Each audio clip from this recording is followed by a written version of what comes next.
네, 미국의 제47대 대통령을 뽑기 위한 선거 투표가 현재 진행이 되고 있습니다. 전례를 찾기 어려운 초박빙 승부가 이어지면서 결과가 더욱 주목되고 있습니다. 판세 전망과 또 우리나라에 미칠 영향을 석병훈 이화여대 경제학과 교수와 함께 짚어보겠습니다. 교수님, 어서 오십시오. 안녕하십니까? 예, 어서 오십시오. 자, 우리나라와 달리 미국은 이제 지역에 따라서 투개표가 좀 다르더라고요. 워낙 이제 땅이 커서 그런지 지금 일단은 뉴햄프셔주 딕스빌 노치, 여기 이제 작은 마을인데 이곳은 일단 3대3 동률을 기록했다고요? 예, 그렇습니다. 미국 대선이 미국 시간 자정, 우리 시간으로는 어제 오후 2시부터 시작이 됐는데요. 예. 이 작은 마을에서 6명이 투표해가지고 두 후보가 3표씩을 얻었습니다. 예, 소수 인원이지만요, 대선이 초접전 양상을 진행되고 있다는 것을 보여주는 단적인 예라고 지금 알려지고 있습니다.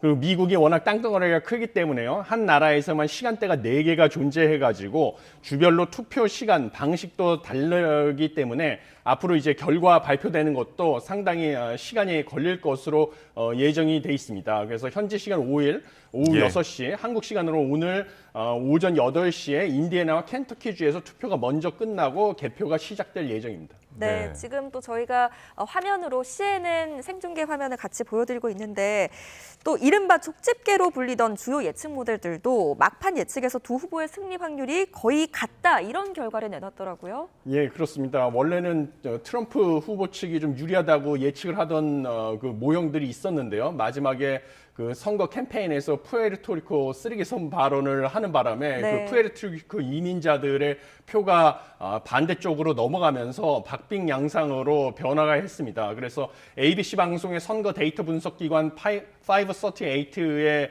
분석에 따르면요, 해리스 후보가 270명, 트럼프 후보가 268명의 선거인단, 그 전체 선거인단이 538명이다 보니까 270명 이상을 확보하면 승리라거든요. 그래서 해리스 후보가 승리할 것이라고 전망을 했습니다. 그다음에 영국의 시사 매체 이코노미스트지도 자체 예측 모형이 있는데요. 여기는 해리스 후보가 276명, 트럼프 후보가 262명을 확보해서 해리스가 승리할 것으로 전망을 했습니다.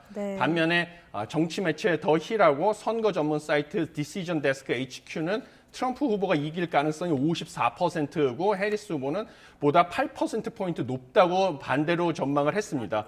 그리고 최근에 이제 많은 분들도 참고를 하고 있는 베팅 사이트들도 있는데요. 베팅 사이트 같은 경우는 트럼프가 우세한 결과를 예측하는 곳이 많습니다. 그런데 이 베팅 사이트는 가상화폐를 이용해서 베팅에 참여할 수 있는 사이트들이 많기 때문에 가상화폐 친화적인 공약을 내걸고 있는 트럼프 후보를 지지하는 지지자들이 많이 베팅을 해서 좀 이 예측이 편향돼 있다라는 전망도 있기 때문에 참고하실 필요가 있다 이렇게 보고 있습니다. 예, 저희 지금 보시는 화면이 CNN에서 선거 방송을 하고 있는 라이브 장면입니다. 잠시 후 이제 한 6초 뒤면은 7시 출구조사를 발표할 예정인데요. 자, 저희 함께 화면 보면서 이야기해 보도록 하겠습니다. 자, 지금 이제 결과가 나오고 있습니다. CNN 화면 함께 보시죠. 네, 뭐 경합주인지 어떤 주인지 특정 주의 어떤 출구 조사인지는 알 수가 없지만 일단 화면을 함께 지켜보도록 하겠습니다.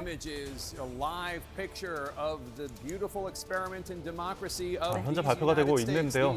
일단은 이제 현지 화면입니다. 오후 3시에 진행됐던 이제 애리조나주의 투표 현장 모습을 보고 있는 것 같은데요. 현재 보고 계시는 장면은 CNN에 실제 지금 생중계되고 있는 화면입니다. 자, 저희가 예측 판세를 지금 자막으로 나가고 있지만 리얼 클리어 폴리틱스에서는 트럼프가 287명을 가져갈 것이다.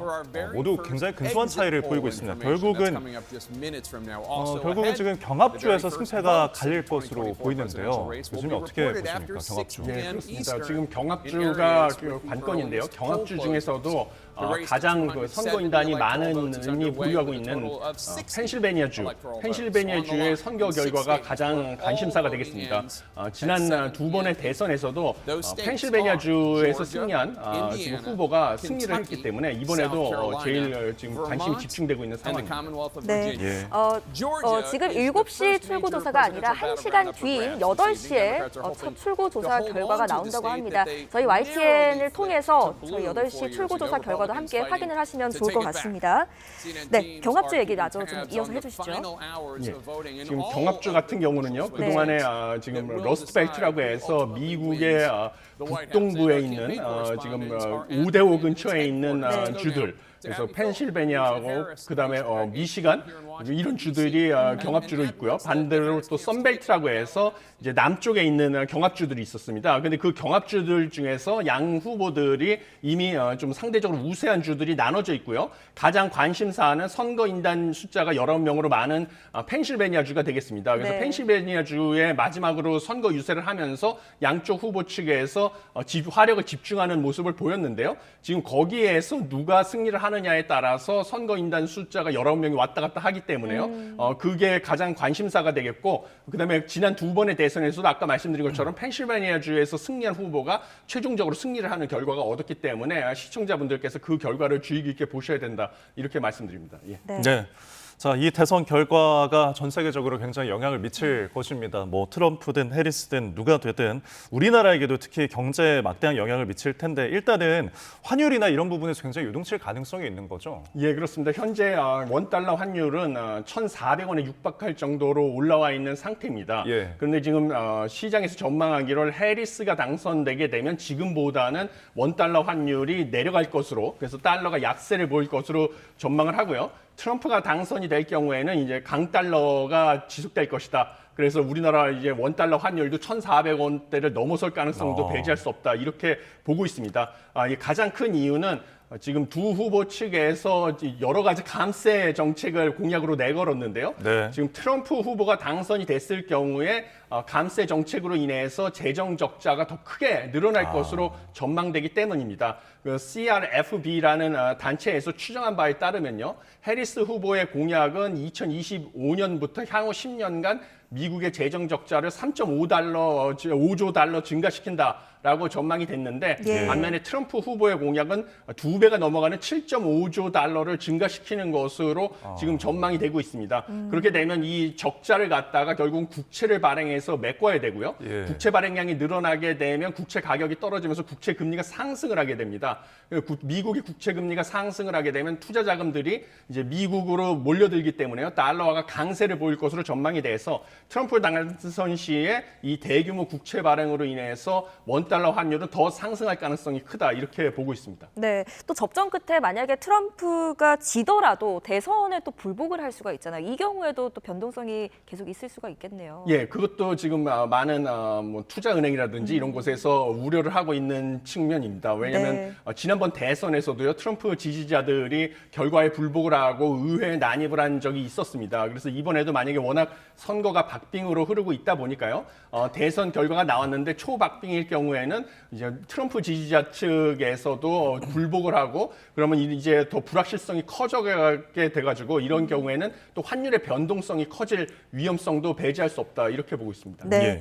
또 특히 트럼프 후보의 공약 중에 하나가 우리 주요 수출 품목인 반도체에도 직접적인 영향을 줄 수 있을 거라고요. 예, 그렇습니다. 트럼프 후보가 당선될 경우에는요, 그 반도체 보조금이 축소될 것이다라는 지금 관측이 제기가 네. 되고 있습니다. 왜냐하면 트럼프 후보가 선거운동 과정에서요, 미국에서 이 칩스법이라고 해서 반도체 생산 기지를 미국 내에 만드는 조건으로 여러 가지 보조금을 지급하기로 한 법안을 지금 유지하고 있고요. 우리나라의 삼성전자와 SK 하이닉스도 삼성전자는 8조 원, SK 하이닉스는 6천억 원의 보조금을 받기로 하고 바이든 정부에서 받기로 하고 지금 미국에서 공장을 건설하고 있는 상황입니다. 그런데 트럼프는 선거운동 과정에서 이런 보조금을 줄 필요가 없다. 막대한 관세를 부과하면 관세를 우회하기 위해서라도 외국 기업들이 미국에 생산 시설을 지을 것이다라고 얘기를 한 바가 있습니다. 네. 그래서 트럼프가 당선될 경우에는 이 칩스법을 갖다가 지금 되돌리고 우리 반도체 기업들이 받기로 했던 보조금도 지급하지 않는 게 아니냐 하는 불안감이 제기되고 있는데요. 여기서 이제 시청자분들이 주의 깊게 보셔야 될 점은 네. 이게 결국 법을 바꿔야 되는 상황입니다. 그러다 보니까 이게 하원의 선거 결과가 상당히 중요하다. 그래서 이번에 하원하고 상원도 일부 선거를 하는데요. 상원 같은 경우는 공화당이 지금 과반수 이상을 점유할 것으로 예측이 되고요. 예. 하원은 상당히 박빙입니다. 그래서 누가 대통령이 되든 간에 하원은 지금 민주당이 될지 공화당이 될지 거기도 지금 예측이 불가능한 상황인데요. 예. 만약에 트럼프가 대통령이 당선이 된다 할지라도 하원을 민주당 쪽에서 장악을 한다고 하면 본인이 원하는 대로 뭐 인플레이션 감축법도 되돌리고 뭐 칩스법도 되돌리고 이러는 것은 하원의 동의를 받아야 되기 때문에 당장 실현할 수는 없는 상황이라서 오히려 좀 우리나라 입장에서는 안심을 해도 된다 이렇게 보시면 되는데 문제는 이제 하원까지 공화당이 승리를 하게 될 경우에는 상당히 불안감은 커지는 상황이다 이렇게 보시면 되겠습니다. 네. 그리고 일단 미국과 중국의 패권 경쟁은 계속되고 있잖아요. 예. 뭐 강경 입장 혹은 그보다 덜한 입장, 뭐 해리스, 트럼프 조금 다르긴 하지만 그래도 이 분쟁 수위가 계속되는 것은 우리 경제에 좀 영향을 미칠 수 있다는 거 아닐까요? 예, 당연히 우리나라가 사실은 미국하고 중국이 우리나라의 1, 2위 수출국입니다. 네. 전체 수출에서 차지하는 비중이 두 나라가 이제 20%씩 해가지고 1, 2위 국가이기 때문에요. 두 나라 간의 무역 분쟁이 격화되면 두 나라가 서로 상호 간에 보복 관세를 부과하기 시작하고요. 네. 그럼 우리가 양쪽의 나라로 수출을 해야 되는 우리나라 입장에서도 그 보복 관세 장벽에 유탄을 맞을 수밖에 없는 상황입니다. 그래서 지금 우리나라가 최대 피해자가 될 수도 있다. 이런 전망이 제기가 되고 있습니다. 특히 이번에 대선이 초박빙으로 흐르고 있고요. 그다음에 대선에서 최대 격전지인 러스트벨트 같은 경우는 중국의 값싼 수입품이 우리의 일자리를 뺏었다라는 생각하는 유권자들이 대부분이라서요. 예. 두 후보 측에서 누가 승리를 하든 간에 중국에 대해서는 사실 무역 장벽을 높일 가능성이 크다. 그런 것을 공약으로 제시를 했습니다. 그래서 지금 사실 미중 갈등은 더 커질 가능성이 크고요. 그러면 우리나라 입장에서는 이제 미국이 특히 트럼프가 될 경우에는 뭐 보편적인 관세를 부과해서 관세도 지금 평균 3%인데 최대 20%까지 올리겠다. 그리고 예. 중국은 60%까지 올리겠다. 얘기를 하면 중국도 이제 가만히 있을 수 없기 때문에 그렇죠. 보복 예. 관세를 부과할 수밖에 없거든요. 그러면 더 걷잡을 수 없이 피해가 커질 수 있고요. 그 다음에 지금 해리스 후보가 당선이 된다 할지라도 네. 미국과 중국에서 미국의 안보에 위협이 되는 첨단 기술 분야에서 중국을 공급망에서 배제하고자 하기 때문에 중국으로의 우리 반도체 수출이나 이런 데에 제약을 가할 가능성이 큽니다. 그래서 어느 후보가 되든 간에 좀 피해는 불가피하지만 트럼프 후보가 되는 경우에 또 상대적으로 수출이 타격을 받을 가능성이 크다 이렇게 보고 있습니다. 네, 예. 짚어주신 것처럼 어떤 결과가 나오든 우리나라에는 어떤 타격이 있을 것으로밖에 안 보이는데 이런 상황에 우리 정부도 좀 대응책을 마련해야 될 것 같은데요. 예, 우리 정부도 여러 전문가들한테 자문도 받고 이래서 대응책을 준비하는 것으로 알고 있습니다. 저도 개인적으로는 뭐 칼럼도 쓰고 여러 가지 자문도 네. 하고 이러면서 대응할 방법에 대해서도 의견을 제시하고 있는데요. 제가 보기에는 이제 누가 되든 간에 아까 말씀드린 것처럼 미중 간의 갈등이 격화될 상황이고요. 우리는 어찌됐든 미국과 중국 양쪽으로 수출을 해야 되는 나라이기 그렇죠. 때문에요. 예. 가장 중요한 것은 미국에서 관세 장벽이 올라갔을 때 관세 장벽을 우회해서 미국에 수출할 방법을 여러 경로를 확보해 놓는 게 가장 중요하다 이렇게 보고 있습니다. 네. 그래서 어떤 경로를 확보해야 되냐면 트럼프가 될 경우에는 우리 대미 무역 수지 흑자가 역대 최대치를 지금 기록하고 있는데 네. 이거를 문제 삼을 가능성이 큽니다. 그래서 흑자폭을 줄이기 위해서는 우회 수출 경로를 뚫어놓는 수밖에 없습니다. 그래서 뭐 멕시코라든지 베트남 같이 노동력은 풍부한 그런 나라에다가 우리나라 생산 기지를 건설을 해서요. 그쪽 나라로 우리가 중간재를 수출을 하고 거기서 최종 제품을 조립을 해서 미국으로 수출하게 되면 우리의 대미 무역 수지 흑자폭은 줄어드는 대신에 베트남과 멕시코의 흑자가 늘어나는 것이거든요. 그렇겠네요. 예. 이런 식으로 우회 수출을 하는 방법도 있고요. 아니면 미국에서 이제 $800 해외 직구 면세 한도가 있습니다. 그거를 이제 중국에서도 알리테무 시인을 이용해서 그걸 이용해서 관세 장벽을 우회해서 수출을 해왔었거든요. 네. 그래서 우리도 이런 것처럼 그 이커머스 전자상거래를 플랫폼을 이용해서 미국의 $800 해외 직구 면세 한도 이거를 활용한 관세 장벽 우회 수출 경로를 뚫는 방법도 있고요. 그 다음에 미국과 뭐 소비 패턴과 소득 수준이 비슷한 유로피안 유니언, EU 쪽으로 수출 시장을 확대하는 방법도 있습니다. 네. 이런 식으로 대응을 하는 것이 바람직하다 이렇게 보고 있습니다.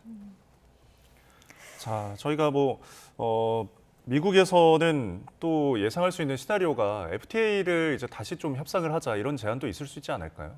예, 그렇습니다. 만약에 지금 트럼프가 당선이 된다고 하면요. 예. 트럼프 행정부 1기 때도 한미 FTA를 재협상을 했습니다. 네. 그리고 그것을 뭐 최고의 성과라고 생각을 하고 있는데요. 이번에 다시 당선이 되면 이제 보편적 관세를 부과한다고 해도요. 한국은 FTA가 체결돼 있기 때문에 예. 당장의 타격은 피할 수가 있습니다. 그렇기 때문에 한국에다가는 이제 양자 협상을 통해서 FTA를 재협상을 하자라고 요구할 가능성이 크다고 보고 있습니다. 그래서 이 경우에 사실 중국 같은 경우는 미국이 보복 관세를 올리면 보복 관세로 대응하기보다는 여러 가지 비관세 무역 장벽을 올리는 방향으로 그동안에 대응을 해왔었습니다. 그래서 예. 미국 수출품에 대해서 뭐 검수 절차를 추가한다든지 이런 식으로 대응을 해왔거든요.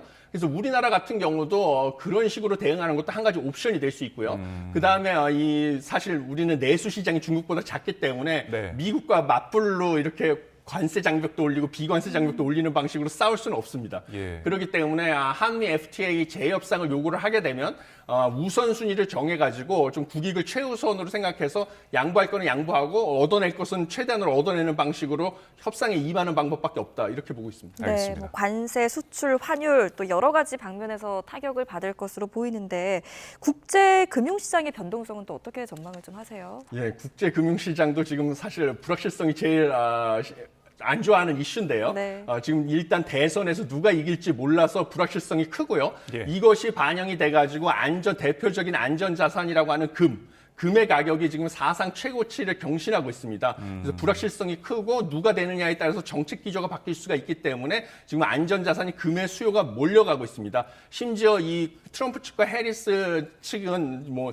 지금 러시아 우크라이나 전쟁에 대한 입장, 그다음에 중동 정세에 대한 입장도 상반되기 때문에요. 네. 이것이 또 불확실성을 더 가중해서 안전자산인 금에 대한 수요를 끌어올리는 상황입니다. 네. 그리고 아까 말씀드린 것처럼 미 국채 같은 경우도요. 원래는 예. 안전자산으로서 금과 국채가 경쟁을 하는 형국인데 예. 미 국채는 어느 후보가 되든 간에 지금 미국의 재정 적자가 크게 늘어날 것으로 전망이 되기 때문에요. 국채 금리도 역시 상승을 하고 있고 또 국채에 대한 수요도 증가할 가능성이 큽니다. 그래서 이런 부분 때문에 지금 국제 정세 금융시장 역시 좀 요동을 치고 있는 상황이고요. 그다음에 미국의 달러화 역시 강세를 보여가지고 6개 주요 통화 대비 달러의 강화의 가치를 나타내는 달러 지수 역시 예. 오히려 지금 미 연준이 정책 금리를 인하했고 올해 2회 정도 더 인하할 것으로 발표를 했음에도 불구하고 반대로 미 국채 금리는 상승을 하고 달러는 강세를 보이고 있습니다. 그래서 기존의 그 경제학 이론과를 반대 방향으로 가고 있는 것이거든요. 예. 그래서 이런 지금 변동성이 큰 상황이라고 보시면 되겠습니다. 네. 네. 뭐 지금 대선 개표도 뭐 진행이 되고 투표도 진행이 되고 있지만 일단은 이번 주에 FOMC도 예정이 되어 있잖아요. 예. 이게 이제 내일부터인데 금리 아까 말씀하신 것처럼 미국에서 조금 더 인하할 가능성이 있고 그럼 우리도 올해 이제 마지막 통화정책 방향 결정 회의가 남아 있는데 그 영향을 여전히 받을 수밖에 없겠죠. 예, 그렇습니다. 지금 우리나라 같은 경우 미국의 FOMC 같은 경우는 지금 지난번에 점도표를 통해서 발표했듯이 올해 남은 두 번 FOMC에서 0.25%포인트씩 두 번에 걸쳐서 인하를 할 가능성이 저는 크다 이렇게 보고 있습니다. 왜냐하면 최근에 발표된 여러 고용 관련된 지표가요. 급격하게 고용 시장이 냉각이 돼서 이것을 막기 위해서 경기 침체를 막기 위해서 미 연준이 정책 금리를 더 빠르게 인하해야 될 필요성은 없다라는 것을 뒷받침하고 있습니다. 예. 그래서 고용 시장이 서서히 균형을 찾아가고 있다라는 것을 입증하고 있습니다. 실업률 같은 경우도 4.1% 완전 고용 수준을 유지하고 있거든요. 그래서 처음에 미 연준이 발표한 것처럼 0.25%포인트씩 서서히 정책 금리를 인하할 것으로 보이고요. 예. 한국 같은 경우는 사실은 지금 내수 상황만 보면 저는 추가적으로 기준금리를 빨리 인하를 해야 된다라고 보는 입장이지만요. 네. 지금 한국은행 총재, 이창용 한국은행 총재가 최근에 환율 변동성, 특히 환율이 상승하는 것이 한국은행의 전망을 좀 초과해서 예상과 다르게 빠르게 상승하고 있는 것을 감안할 수밖에 없다. 이번에 기준금리 결정에서 이렇게 언급을 했습니다. 네. 그래서 지난번에는 수도권의 부동산 가격, 그다음에 가계부채 증가세를 명분으로 기준금리 동결 결정을 했지만요. 이번에는 미 대선 불확실성으로 인한 원달러 환율의 가파른 상승세를 명분으로 역시 기준금리를 동결할 가능성이 크다. 이렇게 보고 있습니다. 네, 한은도 이번 미 대선 결과에 주시하고 있을 것 같습니다. 뉴욕 증시는 미국 대선 이래 일제히 모두 상승 마감했네요. 예, 그렇습니다. 사실 대선 결과 불확실성이 커서 네. 좀 보합 증가세를 보일 가능성이 크다라고 봤는데 그것과는 반대로 오히려 일제히 상승 마감을 했습니다. 가장 중시하는 것은 아까 말씀드린 것처럼 고용시장 지표가 생각보다 나쁘지 않게 나오기 때문에 미국 경제의 펀더멘탈이 역시 걱정할 필요가 없다. 탄탄하다. 이런 투자자들의 인식이 반영이 된 것으로 보이고요. 그다음에 엔비디아 주가가 2.84%나 상승을 했습니다. 엔비디아가 시가총액 1위에 안착을 했는데요. 이 8일부터 다우지수에 편입된다라는 것이 호재로 작용한 것으로 보이고요. 그다음에 엔비디아 때문에 이제 다른 기술주 역시 동반 상승을 했습니다. 그리고 테슬라 같은 경우는 3.54%나 폭등을 했는데 테슬라는 트럼프 전 대통령이 당선이 되게 되면 상당히 수혜를 볼 것이다라는 예측 때문에요. 이게 큰 폭의 주가 상승이 나타났다라고 보시면 되겠습니다.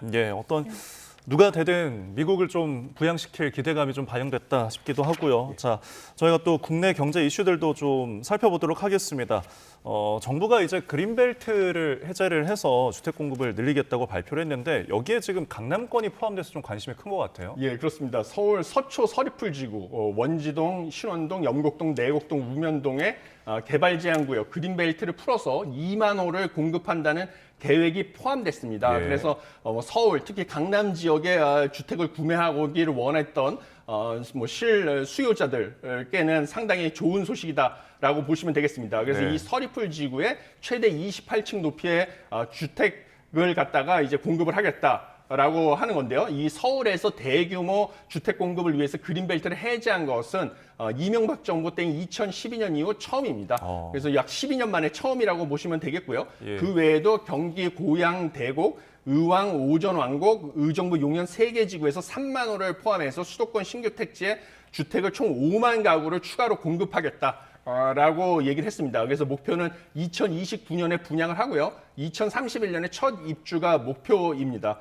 그래서 이것은 이제 누차 제가 말씀드렸다시피 앞으로 서울을 중심으로 해가지고 3, 4년 뒤에 신규 주택 공급이 급감할 것이다. 신규 주택 착공 건수가 지금 10년 평균에 53%밖에 안 되거든요. 작년에 반토막이 났다 보니까 3, 4년 뒤에 신규 주택이 급감할 것이라는 불안감으로 지금 실수요자들이 연끌을 해가지고 집을 사기 시작을 했죠. 그래서 서울의 주택 가격이 급등을 하고 이제 수도권까지 그게 상승세가 확산된 것을 갖다가 억제하기 위한 그런 대책의 일환이다라고 보시면 되겠습니다. 네, 공급량을 늘리는 건 좋은데 일단 그 속도도 중요하잖아요. 빠른 공급은 또 어렵고 또 공급량을 늘린다고 해도 이게 워낙 또 당첨되기가 어렵다 보니까 로또 분양이 또 대연되는 거 아니냐 이런 우려가 나오던데요. 예, 그렇습니다. 지금 사실 서울이 아까 말씀드린 것처럼 신규 주택 공급이 급감할 것이라는 여러 선행 지표가 나옴에 따라서 서울에 대한 수요가 제일 높습니다. 근데 이번에 서울에서 지금 공급이 될 예정인 곳이 서울 서초 서리풀 지구거든요. 근데 이 2만 호 공급 계획 중에서 55% 되는 경우를 갖다가 이제 미리 내 집이라고 해서 이 장기 전세 주택 의 형태로 공급을 하겠다라고 발표를 했습니다. 그래서 이것은 뭐냐면 10년 거주 후에 출생아 수에 따라서 거주 기간을 추가로 10년을 연장해서 20년 후에 시세보다 이제 출생아 수에 따라서 저렴하게 분양 전환을 할 수 있는 주택이거든요. 그러면 이 55%의 미리 내 집, 장기 전세 주택을 제외하고 실제로 집을 당장 사고 싶은 사람들이 살 수 있는 주택은 약 9,000호에 불과하다라고 보시면 되겠습니다. 그러니까 결국은 서울에 특히 그린벨트 안쪽에는 신규 주택을 공급할 방법은 여전히 없기 때문에 이것만 가지고는 사실 서울에 대한 주택 공급 부족의 불안을 해소하기는 아직 부족하다. 그렇기 때문에 88 대책의 후속 입법인 재건축 재개발 촉진 법안이 국회에서 협조를 얻어가지고 빨리 통과가 돼야 된다. 왜냐하면 서울 안쪽에는 빈 땅이 없기 때문에요. 재건축 재개발만이 신규 주택 공급을 늘릴 수 있는 유일한 지금 수단입니다. 그렇고 지금 아까 앵커님께서 지적해 주신 것처럼 또 이제 분양가 규제가 있다 보니까 로또 분양, 희망고문 이런 소리는 또 나올 수밖에 없는 상황이다. 안타까운 현실입니다. 알겠습니다. 주택 공급 상황까지 저희가 짚어봤습니다. 지금까지 석병원 이화여대 경제학과 교수와 미국 대선까지 짚어봤습니다. 오늘 말씀 고맙습니다. 잘 들었습니다. 감사합니다.